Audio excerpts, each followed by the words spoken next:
자, 오늘 이제 6장까지 되도록이면 7장까지 하려고 하는데, 뒤에 이제 15장부터 나오는 정치로는 제가 따로 강의안으로 정리를, 그 얘기는 압축적으로 돼 있지만 뭐 이렇게 비교해야 될 게 많아서 강의안으로 따로 이제 정리를 해드릴 겁니다. 근데 앞에 이제 성서, 신학에 대한 이야기를 하는 15장, 14장까지는, 14장, 15장까지는 이렇게 좀 그냥 이렇게 좀 읽으시면, 아, 성서를 이런 식으로 해석하는구나.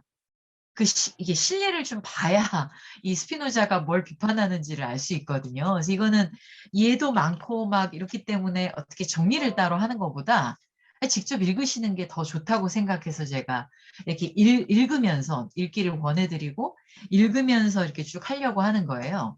그러니까 최대한 성서를 이해하는 하나의 길을 스피노자가 낸 건데, 이제 그 길에 단순히 성서 이해만이 아니라 스피노자가 세계와 정치를 이해하는 방식, 그 다음에 텍스트를 읽는 방식, 우리가 꼭 성서가 아니더라도 한 권의 텍스트라는 게 뭐냐, 이걸 생각하는 데 있어서 스피노자의 이 독해 방식이 대단히 중요한 어떤 영감 같은 걸 주는 지점이 있거든요. 그래서 이걸 이렇게 기회가 될 때 읽으시는 게 좋아요.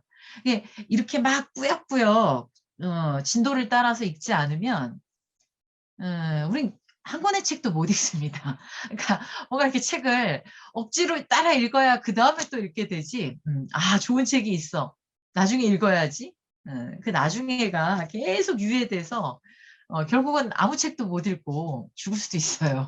그러니까 내가 이거 못 읽고 죽을 수도 있는데 이왕이면 이런 기회가 됐을 때 읽어보자. 이런 약간의 절박함? 그런 거를 가지시면 좋을 것 같습니다. 이제 예언에서 제일 중요한 건 어쨌든 그거예요. 이 성서는 예언서들로 구성되어 있고, 어떤 부분들이 예언서도 있고 전도서도 있고 물론 이렇지만 예언서가 아주 많고, 그 예언자라는 존재가 우리가 얼핏 생각하기에는 마치 이 세상에 이제 신이 있고, 신이 어떤 특별한 사람들을 선택해가지고 그 특별한 사람들한테 자신의 명령과 계시를 이렇게 전하고, 그 사람들에 의해서 우리가 어떻게 살아야 되는지 모든 것이 이렇게 된 것처럼, 그래서 예언자라는 존재를 대단히 신비하게 생각을 하잖아요. 근데 스피노자의 이 사유에는 뭐라 그럴까? 그러니까 우리가 이해하려고 우리의 지성을 동원해서 끝까지 이해하려고 노력을 해서 이해할 수 없는 건 없어요. 응. 그러니까 우리가 신비하다고 말하는 건 다 뭐냐면 이해하기를 포기한 거예요. 그러니까 세상에는 말로 잘 설명 안 되는 일, 그 다음에 우리가 과학적인 합리성, 이른바 과학적 합리성으로 설명 안 되는 일이 있긴 있습니다. 근데 그게 일어날 수 없는 일이 어떤 절대적인 존재, 초월적인 존재에 의해서 일어나는 건 아니에요. 지난번에도 말씀드렸지만 스피노자의 사유의 전제는 모든 것은 이 우주와 더불어 시작되었다요. 우주를 창조한 누군가가 있는 게 아니라 우리가 어떤 시간을 생각하더라도 어쨌든 이런 우주가 있었다. 이게 출발점이에요. 그 우주의 범위는 다를 수 있겠죠. 누구는 은하계까지만 생각하는 사람도 있을 거고, 누구는 태양계만 생각하고, 누구는 그런 은하계를 또 이렇게 몇 개가 있는 성단을 생각할 수도 있고, 그 범위는 이제 우리의 알에 따라 좀 다르겠지만 어쨌든 어떤 범위를 생각하든 이런 특정한 법칙들이 작동하고 있는 우주. 물론 그 법칙은 늘 예외를 동반한다는 의미의 법칙이에요. 법칙이 변수 없이 처음부터 끝까지 그냥 가는 이런 건 없죠. 모든 변수와 차이들을 계속 발생시키면서 무엇인가가 발생하고 변화하다가 사라지고, 근데 그러면서도 끊임없이 이 에너지가 보존되는 것으로서의 이 우주. 그러니까 스피노자의 시대가 과학의 시대잖아요. 우리가 흔히 17세기를 서양에서 자연과학의 시대라고 하는데, 그 자연과학의 시대라는 게 아주 긍정적인 측면에서 말하면 뭐냐면 신학적 환상으로부터 이제 조금씩 벗어날 수 있었던 거예요. 우리가 설명할 수 없는 모든 것은 다 신의 뜻이다. 이게 자연과학적 사유가 이렇게 만개하기 이전의 발상인 거죠.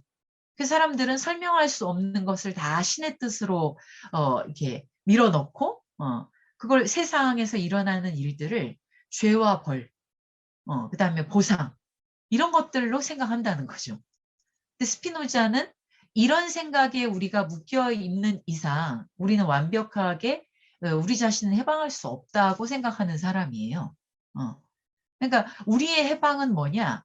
우리가 어떤 방식으로 존재하는지, 우리가 살아가고 있는 이 우주의 질서가 어떤 방식으로 그렇게 변이해 가는 것인지를 이해하는 만큼 우리는 자유로울 수 있다 이렇게 생각하는 거예요. 그래서 지난번에 강조했지만 스피노자가 이 시대에 싸우려고 하는 건 미신이라고. 예. 그 미신이 다른 게 아니라 종교적 미신만 미신이 아니라 미신이 우리가 설명할 수 없는 것들을 초월자에게 맡겨버리는 방식. 예.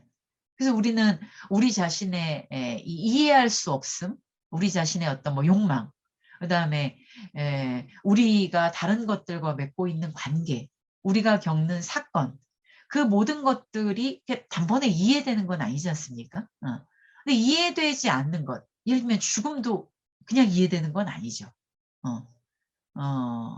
뭐, 그, 어떤, 우리가 인과라는 걸로 잘 풀 수 없는 인생의 사건 같은 것도 단번에 이해되지 않는 일들이 많이 있습니다. 그런데 그런 일들조차도 어떻게 우리가 지성을 발휘해서 이해해 볼 수 있을까? 그리고 스피노자는 이해할 수 있다 하거든요. 그게 왜 그러냐? 모든 개체에는 이 우주적인 질서가 다 내재해 있는 거예요. 그러니까 그냥 인간은 위대해 이런 의미가 아니라 우주의 질서가 어떻게 구현되고 있는지를 어디를 봐서 알겠습니까? 개체들이 살아가는 방식을 봐서 아는 거죠. 우주의 질서와 이 개체의 삶의 질서가 서로 바깥에 있는 게 아니에요. 우주의 질서는 개체들의 삶을 통해 발현되는 거고 개체들이 살아가는 그 질서 또한 이 우주적인 질서를 표현하고 있는 거예요. 그러니까 스피노자의 표현에 따르면 모든 개체들은 그 우주를 각자의 방식으로 표현하고 있는 거죠. 그래서 그 자체만으로 놓고 보면 이 우주적인 것에 속하지 않는 사건이라는 건 하나도 없습니다. 그래서 우리의 정신도 이 우주적 질서의 표현이고 우리의 몸도 우주적 질서의 표현이에요.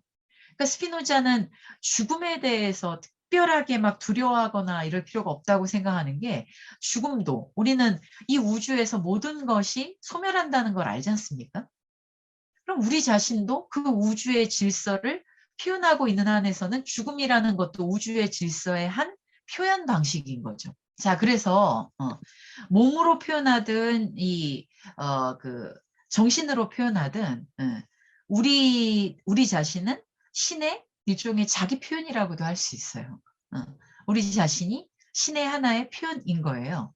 그런 것으로 존재하기 때문에 우리 안에 모든 이 우주적인 힘들이 사실은 내재돼 있다고 보는 거예요. 다만 인간이 자기가 겪는 사건 속에서 그런 역량을 펼치면서 살아가려고 하기보다는 대개의 사회들이 그 사회적인 조건이라든가 그 사회를 운영해 나가는 데서 있어서의 이제 몇몇 현실적인 상황들이 우리로 하여금 그냥 무지에 머무르게 하는 편을 택하도록 해요. 인간이 자기의 지성을 극한까지 몰고 나가서 내가 이 우주를 깨달아 보겠어 라고 마음을 먹지 않잖아요. 그 깨달음을 향해서 가는 존재들은 아주 소수죠. 근데 그 성인들이 이제 에티카에 그런 얘기가 나와요. 그런 존재들이 보여주는 거는 뭐냐? 우리가 어렵긴 하지만 깨달을 수 있다는 거거든요. 여기 아까 완전한 뭐 세계에 대한 이해 이렇게 했는데 완전하다는 게 뭐냐면 이 우주적 질서와 나의 질서가 서로 바깥에 있지 않다고 하는. 그러니까 나는 우주적 질서의 구현이면서 동시에 우주적 질서는 나를 통해 구현된다고 하는.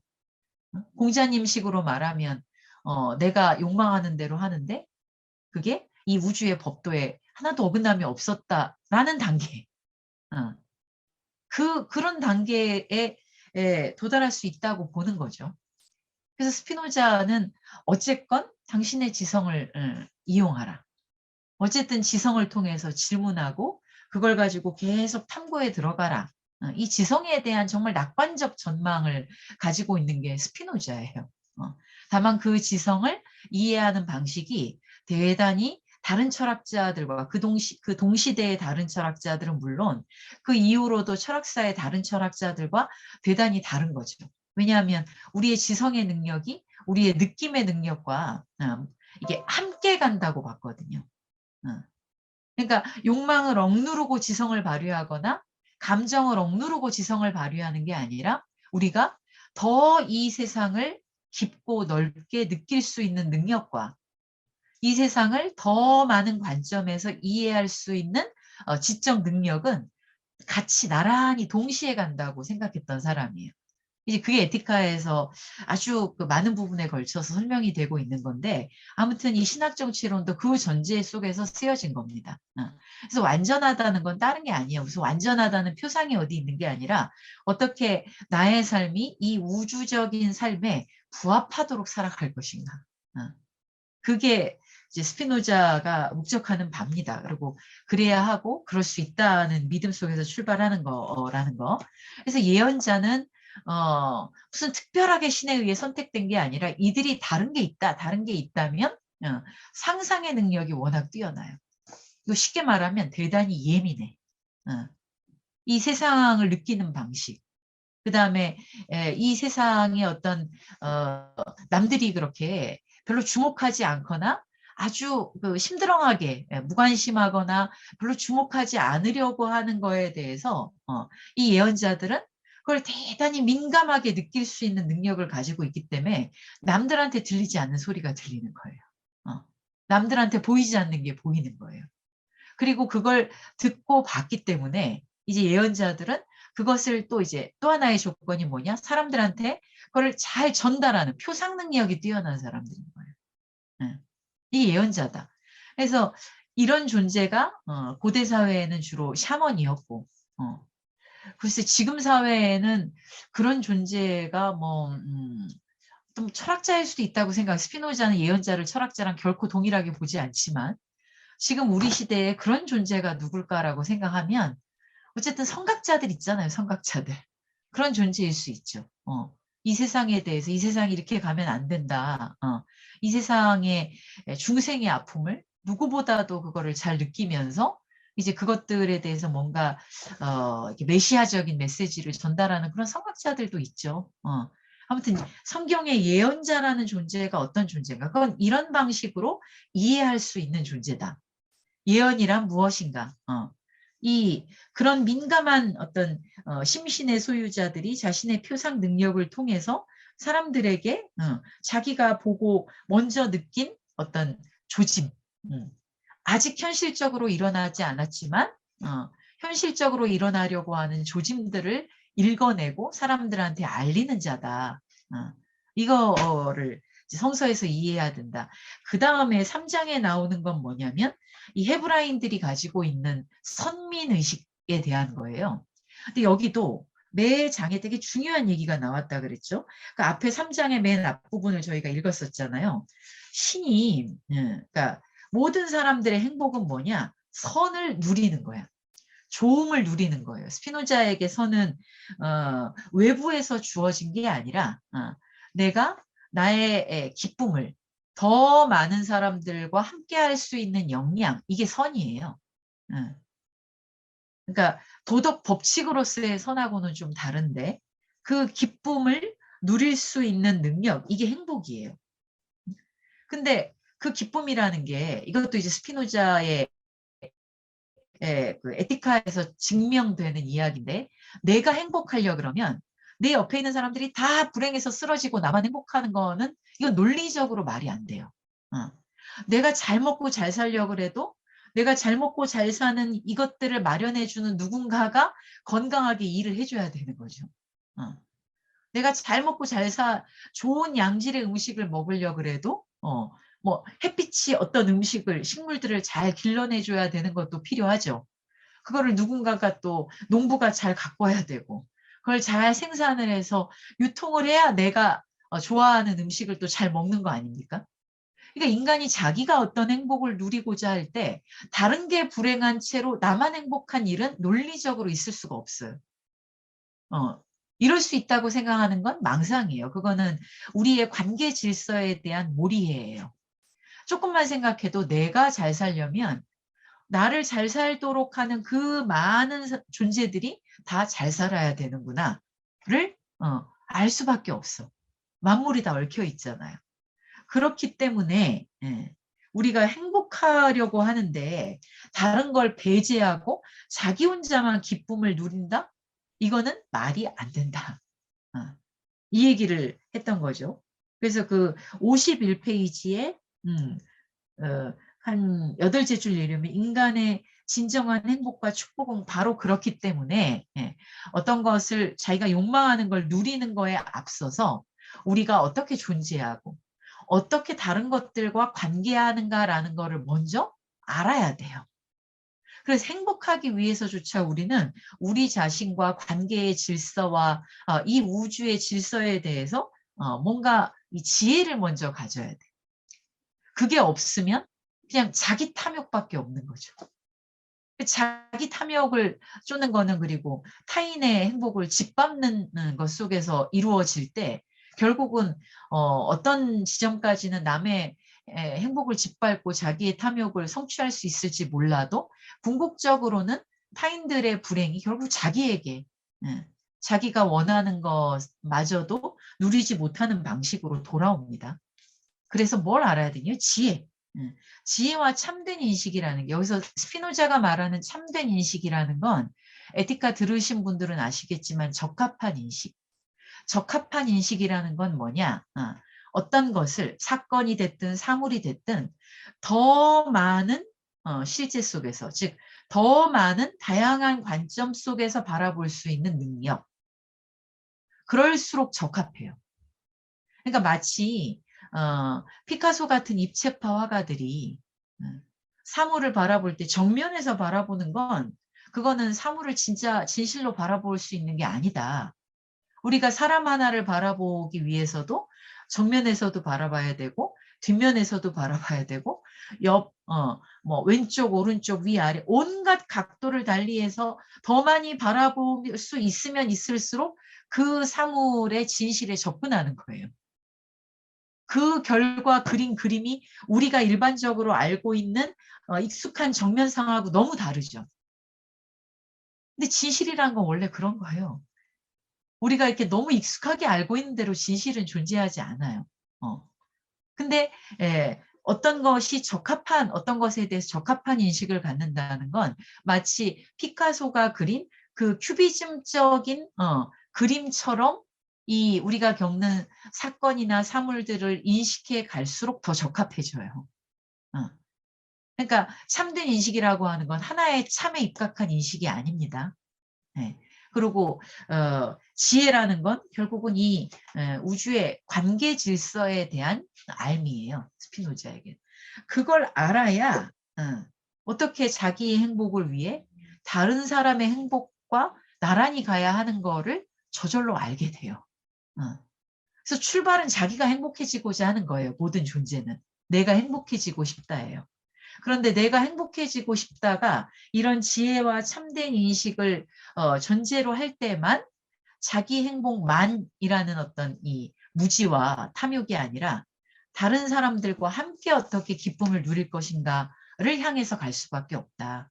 그래서 스피노자의 정치론 내지는 공동체론이 이런 존재론적인 근거를 가지고 있는 겁니다. 자, 그래서 이제 그런 관점에서 일단 전제를 하고 보면 자, 그런데 모세는 이 헤브라인들한테 너네들이 선택받았다고 얘기했다는 거예요. 그럼 성경에 쓰여진 이 말을 어떻게 이해할 것인가? 이제 거기에는 다른 목적이 있었다. 스피노자는 그렇게 얘기해요. 그러니까 신이 너네들만 사랑해 이 얘기를 한 게 아니라 이 현실적인 통치를 하는 데 있어서 모세가 헤브라인들에게 너네들이 신의 축복을 받았다고 얘기한 거는 그 현실을 고려할 때 또 다른 맥락이 있다. 우리가 그걸 봐야 된다. 그래서 이 스피노자가 성서의 말들과 성서에 나오는 여러 그 텍스트들, 이 사람이 이 말하고 저 사람이 저 말하는 그런 모든 예언서, 뭐 묵시록, 전도서 이런 것들을 다 이렇게 모아놓은 게 성서잖아요. 근데 스피노자가 성서를 읽는 기본적인 방식은 뭐냐면 텍스트는 비균질하다는 거예요. 텍스트가 비균질하다는 거는 무슨 소리냐면 우리는 보통 어떤 한 권의 텍스트를 접할 때 그 텍스트가 이게 동질하고 아주 통일적인 주제 속에서 일관되게 이야기를 해야 한다는 전제를 은연중에 가지고 있어요. 근데 스피노자도 그렇지만 스피노자도 어디서는 대중을 믿을 수 없다고 불신해. 근데 어디서는 대중이야말로 이 다른 정치로 나가기 위한 긍정적인 잠재성이라고 또 얘기를 해. 그럼 우리가 이런 걸 얼핏 보면 이해가 안 되잖아요. 왜 여기서 이 말하고 저기서 저 말하지? 그다음에 또 어떤 부분에서는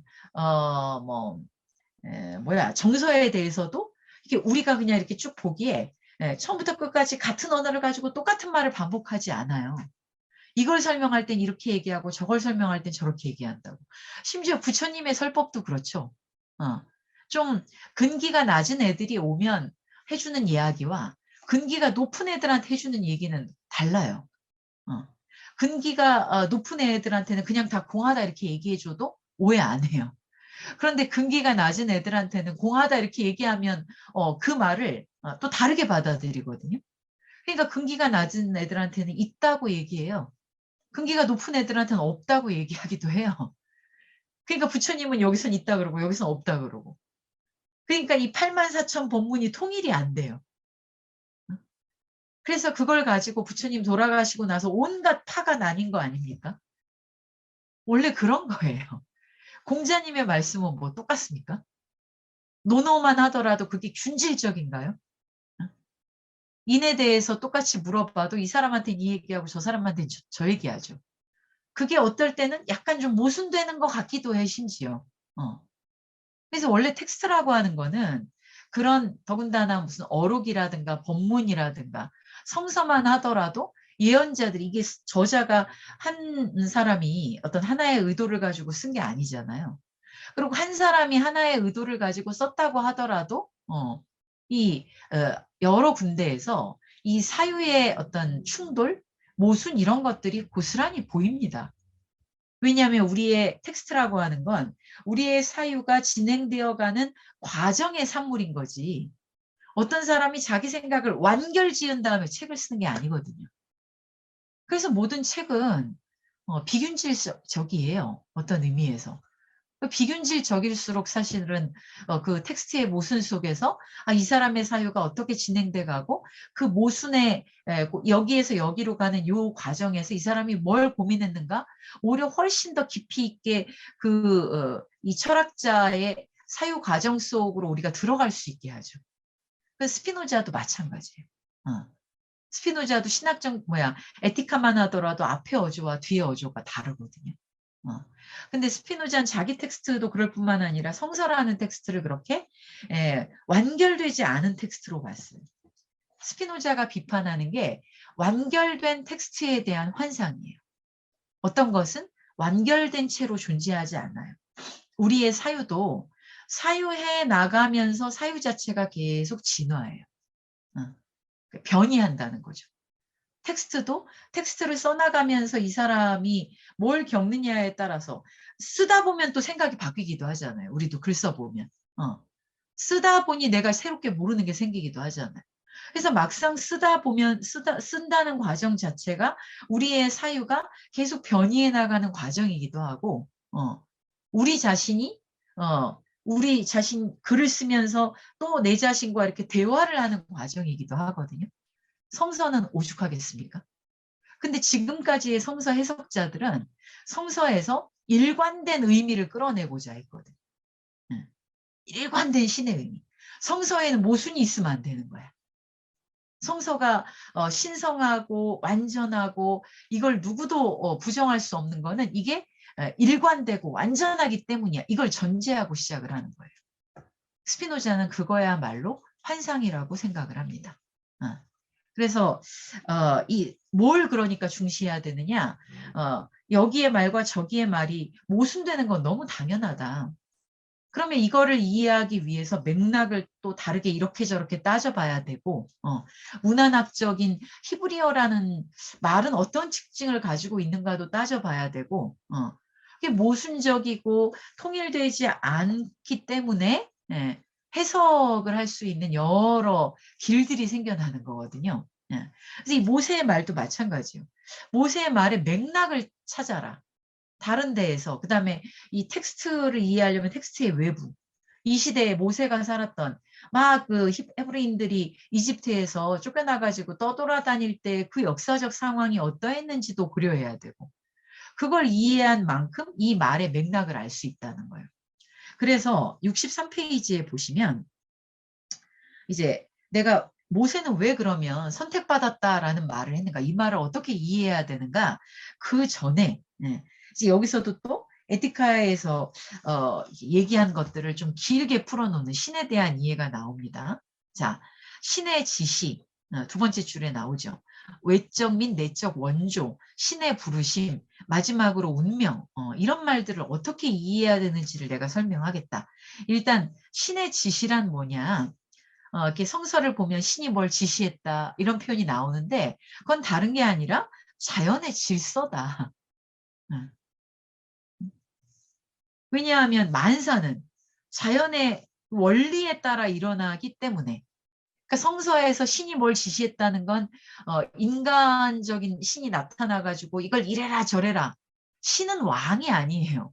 그러니까 계속해서 스피노자가 비판하는 걸 왜 우리는 신을 자꾸 왕으로 상상하지? 아니 신이 왕이면 너무 하찮잖아요. 그러니까 신은 왕이 아니라 신은 이 우주 자체인 거예요. 그러니까 신이 뭘 지시했다는 건 우주에 내재해 있는 원리 그 자체의 다름 아니라는 거예요.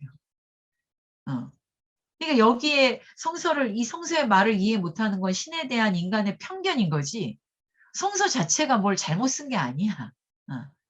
그래서 신의 지시를 이런 걸 의미한다고 봐야 된다. 그 다음에 또 거기에서 한 8줄 내려오시면 또 자연의 능력은 그래서 자연의 법칙에 따라 일어난다는 말이 신의 명령과 지시에 의해 통제된다는 말을 뜻한다. 요거 이해하시겠죠? 우리가 성서에서 이런 표현, 신의 명령, 신의 지시 이런 걸 보면 이런 의미로 봐야 된다. 자연의 원리에 따라 어떤 사건이 일어나는구나라고 이해해야 된다. 스펜더자는 그렇게 보는 거예요. 그 다음에 또 자연의 능력은 단락 10줄 정도 내려오시면 됩니다. 전체로서 신의 능력 외에 다른 어떤 것도 아니며 자연의 능력 이퀄 신의 능력이야. 그러니까 신이 어떤 능력으로 뭘 하셨다, 신의 전능함으로 뭘 하셨다 이 말은 뭐냐? 자연이 그 원리에 따라 자연 안에서 무엇인가가 발생하고 무엇인가가 생산되었다 이런 의미의 다름 아니라는 거예요. 신의 능력으로 해일을 일으키사 만약에 이렇게 나왔다 그러면 자연의 필연적 원리에 따라서 해일이 일어났다 이 말이라는 거예요. 근데 우린 그걸 해일은 일어날 수 없는 일인데 신이 누구한테 겁을 주려고 누구한테 자기 존재를 알리려고 해일이 일어나도록 해라 뿅 이런 게 아니라는 거죠. 그러니까 성경 구절을 어떻게 이해할 것인가. 스피노자는 이렇게 이해해야 성경 자체를 자연적으로 이해하는 것이다 라고 보는 거거든요. 그 다음에 그 아래 거기서 또 그 부분에서 한 6줄, 8줄 내려오시면 인간의 본성이 한 중간 정도 조금 아래입니다. 그러므로 인간의 본성이 자신의 존재를 보존하기 위해 전적으로 자신의 능력에 의해 달성하는 것은 무엇이든 틀림없이 신의 내적인 원조. 이제 이 말이 신의 내적인 원조라는 건 뭐냐면 내가 나를 보존하기 위해 하는 것들 있죠. 내가 나를 보존하기 위해 다른 사람과 협력하고 내가 나를 보존하기 위해 다른 사람에게 도움을 요청하거나 내가 나 자신을 보존하기 위해 공부를 하거나 이건 다 뭐냐면 내 안에 이게 왜 신의 내적 원조냐? 내 스스로 자발적으로 내 안에서 나 자신을 살아가게 하려는 어떤 욕망이 일어난 거잖아요. 근데 아까 말했다시피 그 역량은 다 우주 자연의 이치를 내가 내재하고 있기 때문에 발생하는 것이거든요. 그러니까 인간의 마음 안에서 일어나는 이러저러한 자신의 존재를 보존하기 위해 그 발휘하는 모든 능력, 이거는 결국은 신이 내 안에 내재한 자연의 역량이 표현되는 거라는 의미에서 신의 내적 원조라는. 그러니까 우리 신의 내적 원조라는 걸 신이 나한테 들어와 가지고 너 내가 시키는 대로 해. 그런 무슨 뭐 장치가 아니야. 그런 게 아니라 내가 발휘하는 역량 자체가 신이 나를 돕는 거야. 아니, 동양에서도 하늘이 돕는다 이런 말이 있잖아요. 그러면 천우신조 하늘이 도울 때 막 이렇게 지성으로 뭔가를 하는 사람들을 하늘이 도울 때 성실하게 뭔가 하는 사람들 하늘이 도울 때 하늘이 저놈 도와야지 이러고 돕는 걸까요?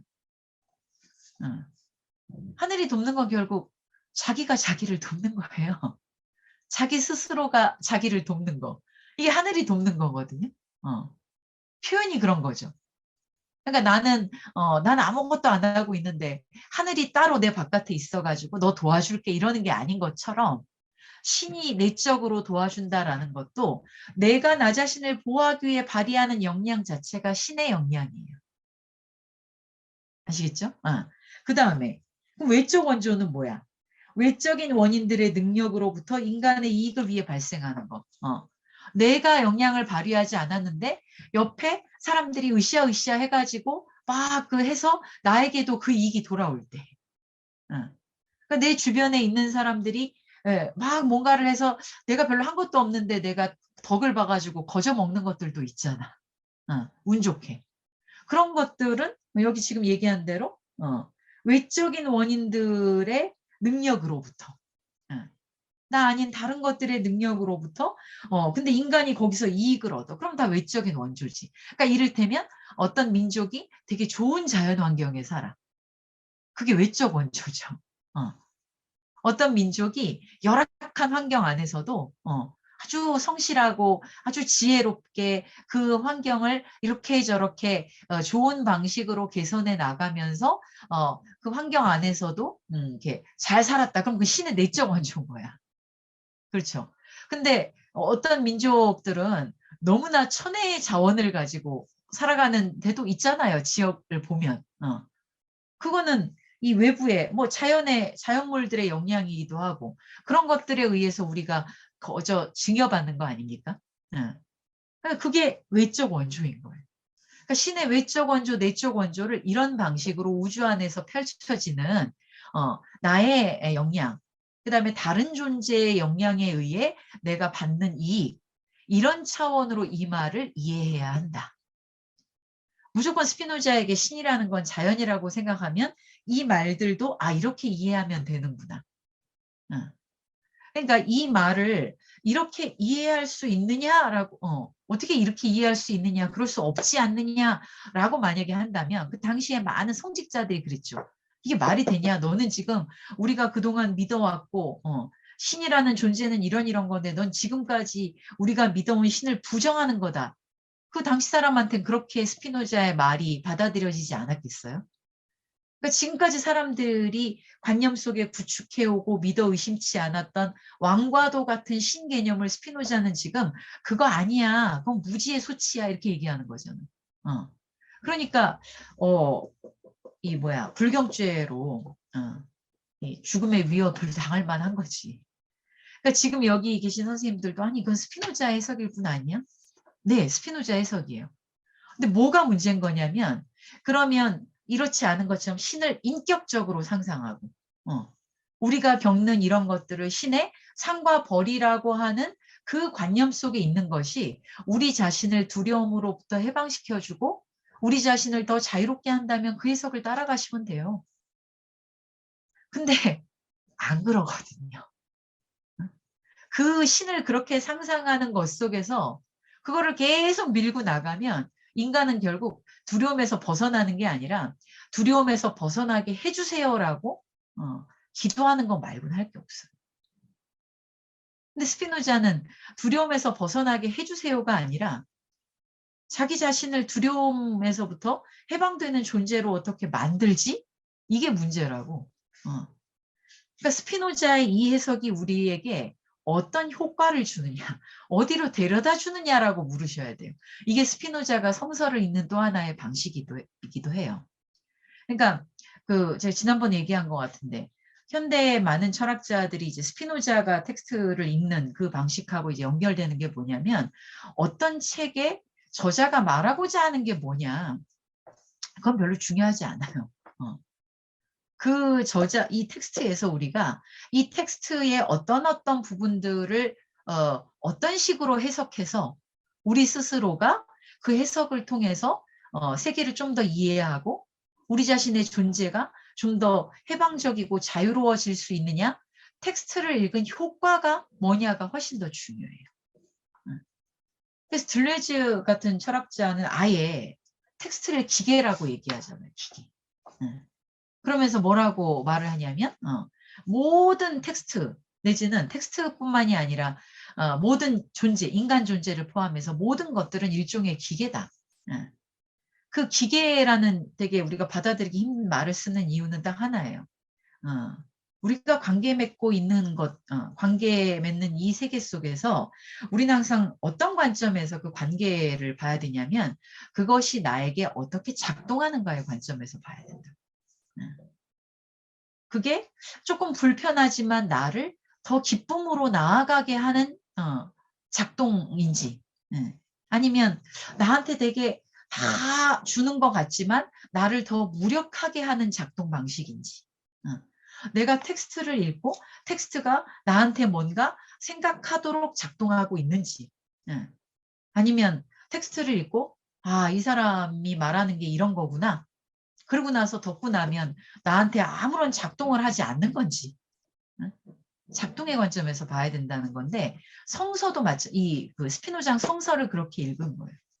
그러니까 성서를 어떻게 독해해야 그 성서가 우리에게 긍정적으로 작동할 것인가?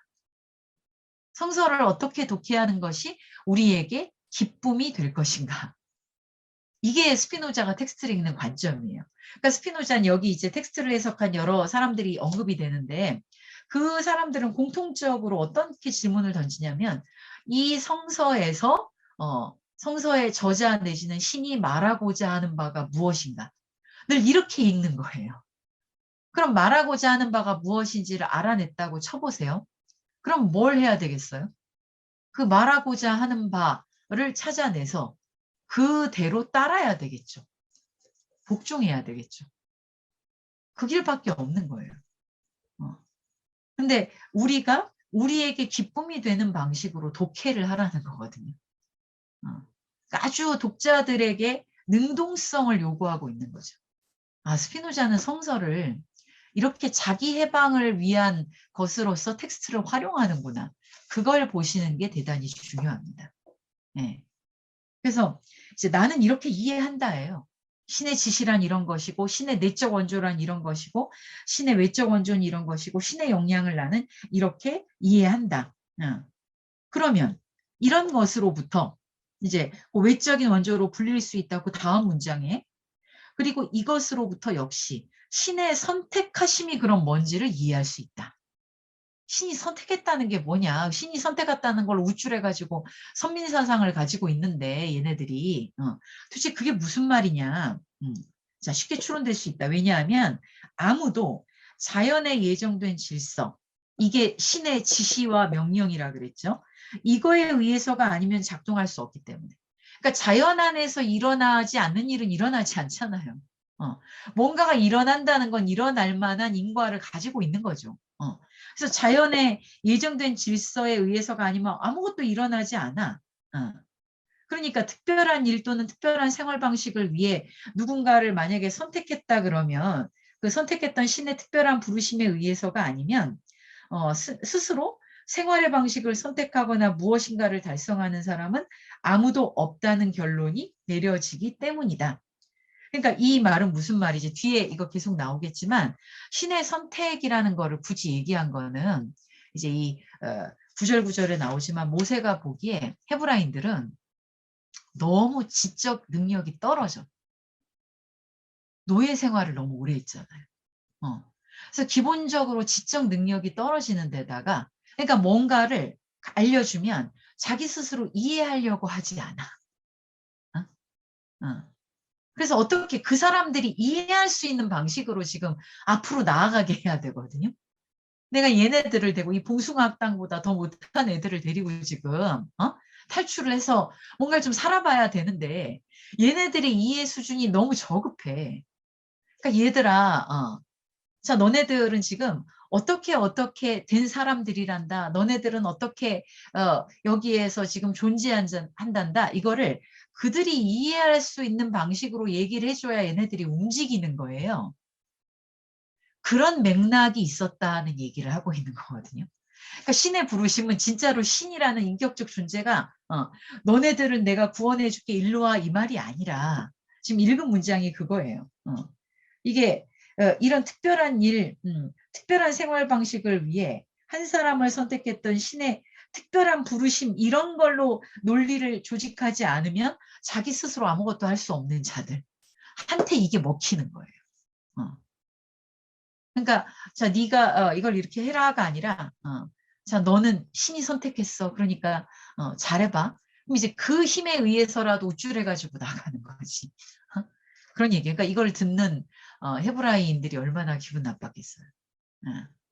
이 저기 뭐야 스피노자는 자기가 유대인이었어요. 이게 추방을 이미 당한 상태긴 하지만 사람들이 얘를 죽이고 싶어 하지 않았겠습니까? 그 다음에 마지막에 운명이라는 건 뭐냐? 신이 외적이며 생각지 않은 원인을 통하여 인간을 지배하는 한에서의 신의 지시. 그러니까 스피노자한테는 운명이란 건 뭐냐면 우리가 그 인과를 잘 알 수 없지만 자연에서 일어나는 것. 그건 운명이야.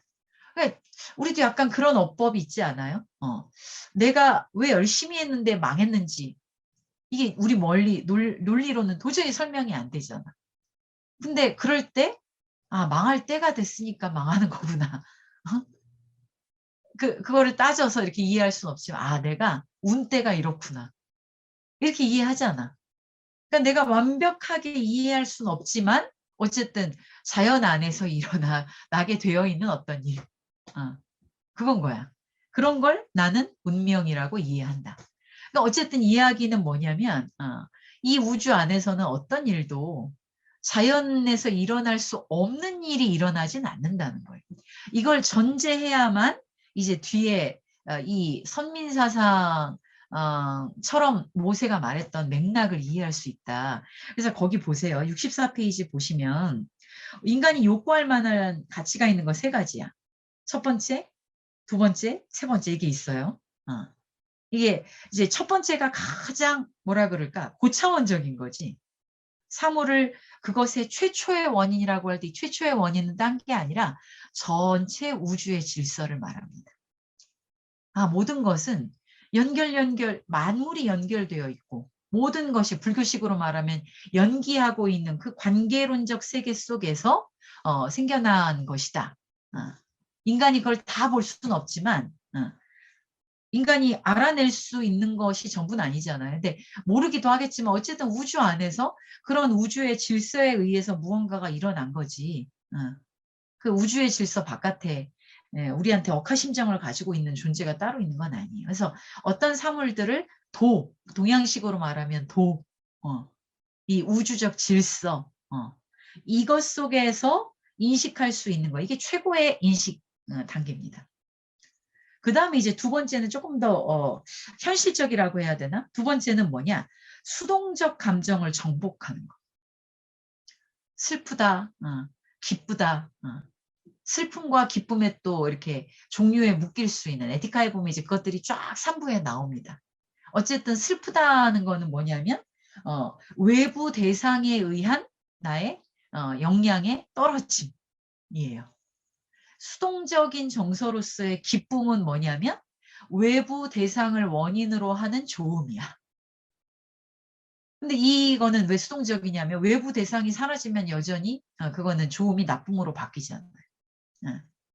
그러니까 그 불교의 고에도 괴고도 있지만 고고도 있고 괴고도 있지만 즐거운 것이 슬픈 것으로 변한다는 게 참 괴고죠.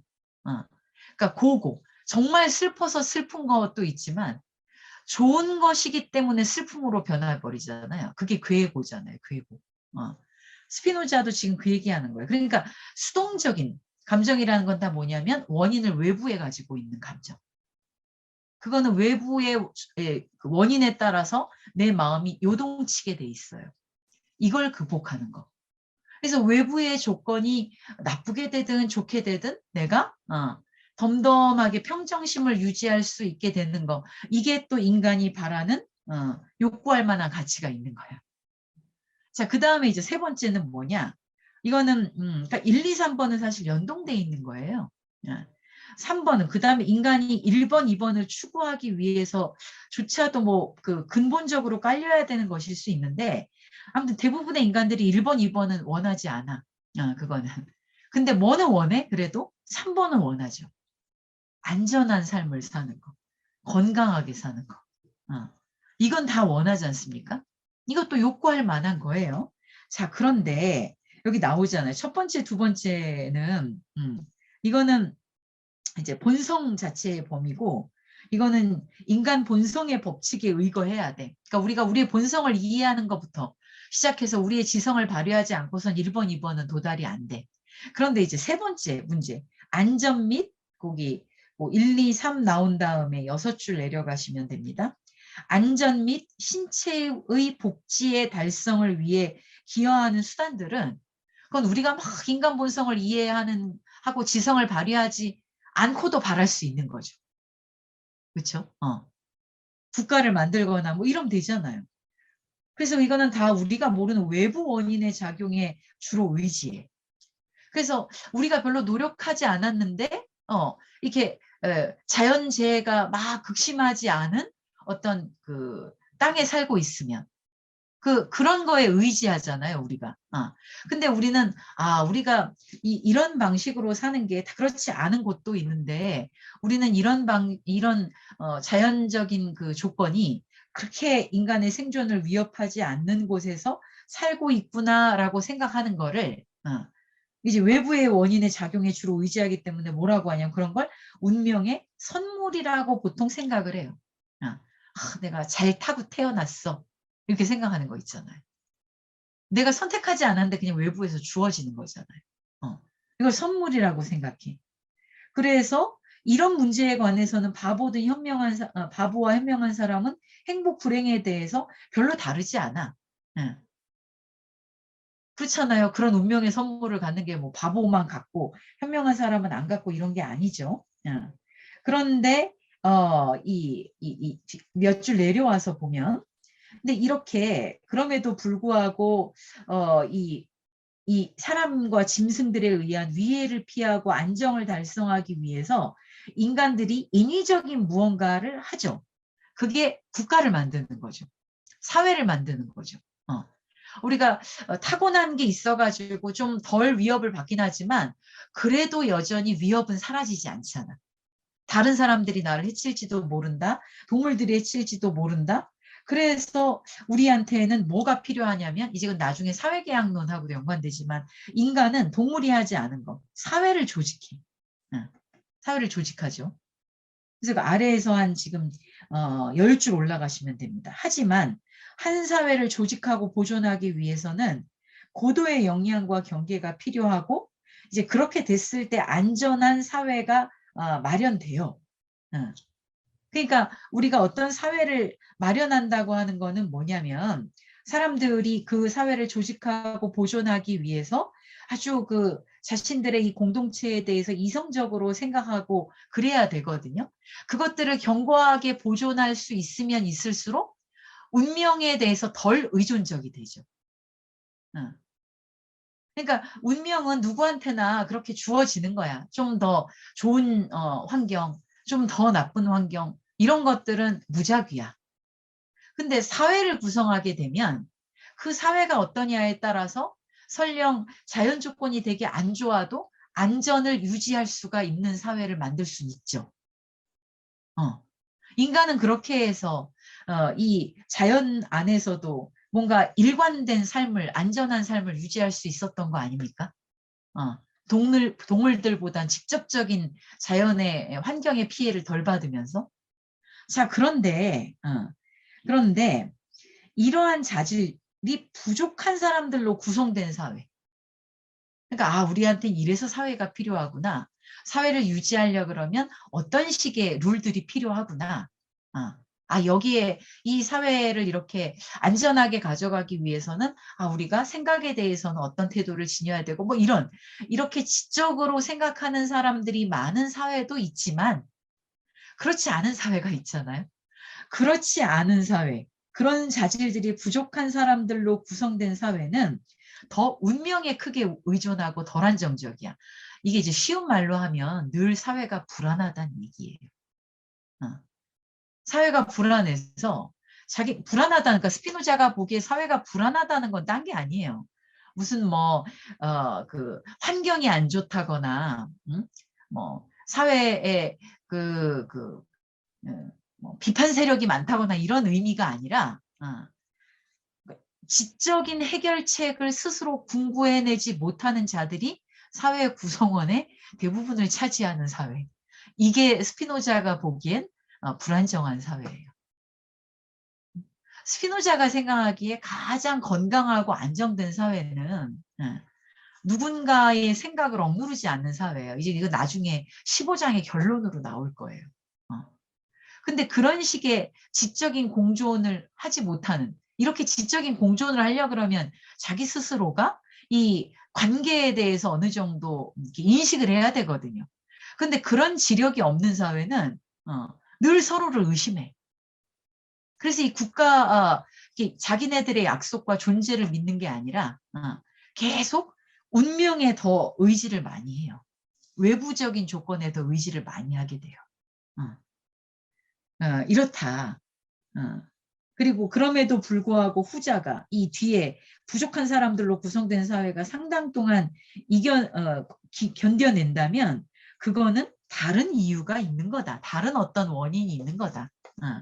그래서 65페이지로 넘어가시면 자, 이제 그런 원인들에 의해서 오래 갈 수는 있어.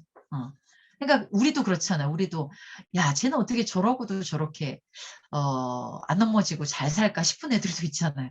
그건 걔 복이지 뭐. 그러니까 그건 뭐 어쩔 수 없어. 근데 그 애가 그 복이 항상 될 거라는 걸 믿고 외부의 원인을 항상 믿고 자신의 지력을 통해서 자기 자신의 삶을 이해하려고 하지 않으면 언젠간 크게 넘어지겠죠. 영원하진 않으니까. 근데 집단으로 보나 개인으로 보나 아주 그 자질이 떨어짐에도 불구하고 용케 외적 요인에 의해서 명맥을 유지하는 존재들이 있다 이거예요. 근데 65페이지 아래 보면 근데 이것 때문에 민족들은 여기 이 말이 중요합니다. 단지 이것 때문에만 민족은 서로 달라. 그러니까 민족들이 구분되는 건 오로지 뭐냐. 그 외부 요인. 더 선물 같기도 한 외부 요인이 있고 더 좀 불행인 것 같은 외부 요인이 있잖아요. 여러 가지로. 그래서 그 외적 조건이 뭐냐에 대해서만 민족들은 서로 다르다. 말하자면 사람들이 속해 있고 지배되고 있는 사회와 법률의 성질 때문에 따라서 헤브라이 민족은 지성 때문도 아니고 정신적 자질 때문도 아니고 오랫동안 그걸 유지할 수 있었던 어떤 조직의 견고함. 그러니까 얘네들이 정말 건강하게 조직의 구성원들이 자질이 뛰어나서가 아니라 얘네들은 그러한 어떤 문제들이 있었음에도 불구하고 얘네들이 아주 견고한 사회 조직을 오랫동안 다른 민족보다 더 누릴 수 있었다는 거예요. 그리고 그랬다는 것 자체가 걔네들의 운이야. 행운이야. 지금 이렇게 얘기를 하는 거거든요. 그리고 거기에는 어떤 게 있냐면 이제 성경에 이거는 분명히 나온다. 헤브라이인들이 되게 잘한 건 뭐냐? 똘똘 뭉쳤다. 조직력이 셌다 이거예요. 조직력이 셌다. 걔네들의 정신적인 능력이 크거나 뭐가 그런 게 아니라 우연히 다른 민족보다 이 조직력이 더 셌어. 그래서 그 쭉 내려오시면 나머지 점에서는 하나도 다를 게 없었다는 거예요. 그러니까 신이 얘네들을 선택했다라는 말을 우린 자꾸 신이 얘네들을 사랑했다라는 말로 오해하는데 그게 아니라 이런 그 신이라는 건 자연이잖아요. 이 자연적인 여러 조건과 어떤 기질적인 조건과 외적 상황적인 조건 이런 조건 속에서 다른 민족들보다 얘네들이 사회 조직을 더 오래 유지할 수 있는 행운이 있었어. 이런 정도에서 얘네들이 구분됐던 거지 신에 의해서 얘네들이 특별히 사랑을 받은 게 아니다. 그래서 뒤에 그걸 증명하는 이야기가 지금 3장입니다. 그래서 신의 선택과 아래에서 8째 줄에 신의 선택과 부르심은 뭐에서만 얘기하냐면 그들의 물질적인 성공과 번영에만 있었으므로 그 외에 다른 어떤 것을 약속한 게 아니다. 그러니까 얘네들은 그래서 어쩌다 보니까 조직력이 강해가지고 자기네들이 원하는 여기 아까 3번 있잖아요. 안전함. 번영 이런 것들을 걔네들의 지적 능력에 비해서는 좀 오래 누렸다. 그런데 우리는 그렇게 우리가 한 것에 비해서 뭔가를 오래 누리고 나면 뭐라고 생각해요? 우리는 그냥 잘났어 이렇게 생각하잖아요. 우리는 잘났어. 이게 얘네들의 버전으로 뭐예요? 신이 우리만 좋아해 이런 것이.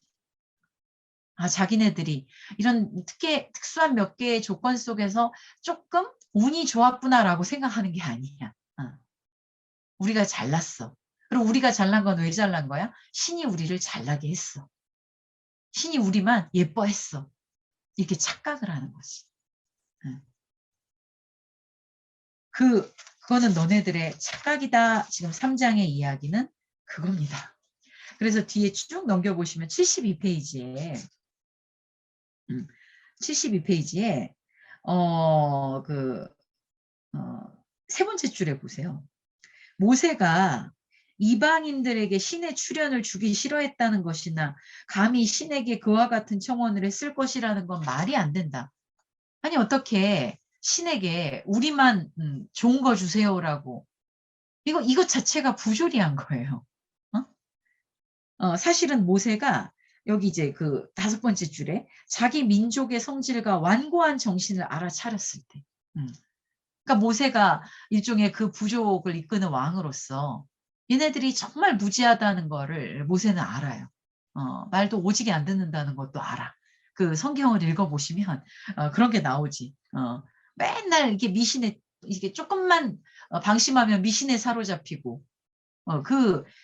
이 헤브라인들이 그랬거든요. 그래서 사실은 모세가 자기 민족의 성질과 완고한 정신을 알아차렸을 때 그들이 강력한 기적과 신의 특별한 외적 원조가 없이는 과업을 달성할 수 없으며 그런 도움이 없으면 확실히 멸망할 수밖에 없다는 것을 명확히 깨달았다. 그래서 신이 그들을 구조하기를 바란다는 증거가 될 수 있도록 신의 특별한 외적 원조를 간청했다. 그리고 그 따옴표 지난 다음에 그가 신의 특별한 외적 원조를 구했던 이유는 백성들의 완고함 때문이었고 그러니까 얘네들 이 완고하고 고집불통 조금만 방심하면 또 막 우르르 그 미신 숭배하고 이런 애들을 이게 좀 말을 듣게 하려 그러면 얘들아 신이 그렇게 살지 말라고 지금 이런 계시를 줬어. 신이 우리한테 특별히 우리를 선택해가지고 우리한테는 이런 신의 말씀을 따르라고 지금 선택해서 나를 따르라라고 한 거 아니니? 라고 얘기했다는 거예요. 지금 제가 이렇게 쉽게 의역을 한 겁니다. 그걸 모세가 알았기 때문에 외적 원조를 구해. 그래서 백성들의 완고함 때문이었으면 이것 외에는 아무것도 구하지 않았어. 그러니까 우리만 사랑해 달라거나, 우리 외에는 다 벌 달라거나, 모세는 그런 적이 없다는 거예요. 근데 이 완고한 애들을 설득시켜야 되기 때문에 신한테 우리 좀 제발 도와주세요. 우리한테 뭔가를 보여주세요. 제가 이들을 이끌고 갈 수 있게 어떤 외부적인 그 외적인 원인으로 얘네들은 기적이 나타나야 그걸 믿거든. 근데 이걸 역사적 맥락에서 지금 스피노자가 이렇게 증거해낸 거예요. 그런 거지. 모세가 신이 헤브라인을 선택했다라고 얘기한 걸 다른 모든 존재들을 신은 나몰라라 하고 걔네들이야 죽든 말든 다 상관없이 오로지 헤브라인들에게만 초점을 맞춰가지고 걔네들만 예뻐라 하고 걔네들에게만 뭘 주고 이런 의미라고 생각하면 안 된다. 우주 자연은 그런 방식으로 작동하지 않아요. 그러니까 모세의 기도가 이게 이해가 되세요? 모세의 기도는 어떻게든 이 사람들을 끌고 가기 위해서 더 막 이 우주의 질서에 자기의 마음을 정말 이렇게 제사 지내듯이 제사 지내서 막 비 오세요. 비가 내리게 해주세요. 내리게 해주세요. 그럼 비 오잖아요. 내릴 때가 되면 비가 내리는 거잖아요. 기우제라는 게. 근데 제사를 지내서 비가 내리는 거다라고 인과를 만들면 사람들이 그때 고 믿죠. 저 사람에게 저 신을 부를 수 있는 권위가 있구나. 백성들은 그걸 보고 믿는 거 아니야? 그렇게밖에는 얘네들을 이끌 수가 없었던 거예요. 이 스피노자의 해석이 얼마나 헤브라인들이 읽었다 그러면 이거는 완전히 열받는 이야기인 거죠. 헤브라인들 입장에서는 이걸 다 무시하는 거잖아요. 헤브라인들의 이 선택받았다는 자부심을 뭉개는 거를 넘어서서 얘들은 어떻게 구제가 안 되는 애들이었다. 이런 방식 말고는 지금 그렇게 얘기하고 있는 거잖아요. 근데 그걸 우리한테 상상으로 얘기하는 게 아니라 제가 안 읽었지만 이제 구절들을 다 이해를 들었습니다. 이런 구절, 이런 구절. 이게 증거다. 이런 구절은 이렇게 이해해야 된다. 그게 74페이지부터 이제 쭉 나오는 겁니다. 그래서 얘네들이 이 지금 75페이지의 맨 아래 보세요. 75페이지 맨 아래. 그러니까 너네들만 신의 은총을 받았다. 이건 논리적으로 말이 안 되는 거다. 그거는 모든 역사적 맥락과 성서의 구절들이 가지고 있는 맥락을 이해하지 않은 것이다. 그런 다음에 마지막에 가서 뭐라 그럽니까? 아래서 셋째 줄. 현 시대의 유대인들이 다른 민족들보다 높게 자신에 대해서 사칭할 수 있는 것은 아무것도 없다. 이렇게 얘기하잖아요. 그들이 나라 없이 흩어져서 그토록 오랜 세월 동안 지속적으로 생존해 왔던 것에 대해서는 놀랄 만한 일이 아닌 것이 그들이 모두의 증오를 초래할 정도로 자신들을 다른 민족들로부터 분리왔기 때문에. 그러니까 걔네들은 어딜 가나 똘똘 뭉친 건 뭐냐면 지네들 외에 다른 애들은 다른 애들한테 미움을 받든 말든 놀랍게 분리해 왔기 때문에 이 배타성 때문에 너네들이 유지되었던 거지. 너네들이 사랑받아서 유지된 게 아니야. 무시무시한 비판이죠. 그리고 자기네들이 그렇게 자기네들의 집단성을 다른 것과 배제되는 다른 집단을 배제하는 자신들의 동질성을 유지하기 위해 할례하고 뭐 온갖 이상한 의례하고 이런 거 아니에요? 그러니까 스피노자는 그 유대인 공동체에서 쫓겨나기 전에서부터 왜 이런 의례들을 해야 하는가? 그런 의례를 한다고 우리가 더 신성해지는 건 아닌데 그 의식을 집요하게 고수하는 이 유대인들의 사회에 대해서 젊은 스피노자가 반감을 품고 있기도 했거든요. 그러니까 지금 여기서 신이 사랑해서 그런 게 아니라 너네가 다른 민족 다 배제하고 니네들끼리 똘똘 뭉쳤기 때문에 유지돼 온 거야. 이렇게 얘기하는 거고.